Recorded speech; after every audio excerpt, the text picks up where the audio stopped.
Okay. Okusinza ku information gye ntegeddeko nti omukulu Sseggirinya transferringiddwa n'aggyibwa ku ddwaliro main ward ne bamutwala mu ICU. Nga tegaba mawulire malungi naddala eri abawagizi ba NUP wamu n'abawagizi ba Sseggirinya ng'omuntu okusinziira ddala abamulonda. Mabegako awo Sseggirinya yafulumizibwa eggwanga n'aggyibwa mu ggwanga direct n'atwalibwa mu ggwanga ly'e Kenya mu ddwaliro emanyikiddwa nga Aga Khan Hospital.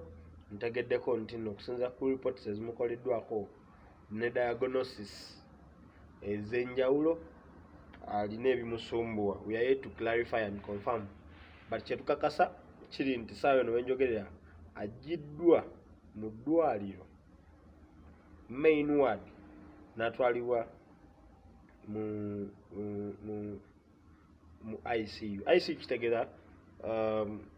kitegeeza ki nti embeera basically kituuka okutwazibwa omuntu mu ICU, intensive care unit, kiba kitegeeza obulwadde obukuluma bw'amaanyi nnyo nti weetaaga okuba nga ojjanjabibwa mu mbeera eziso special.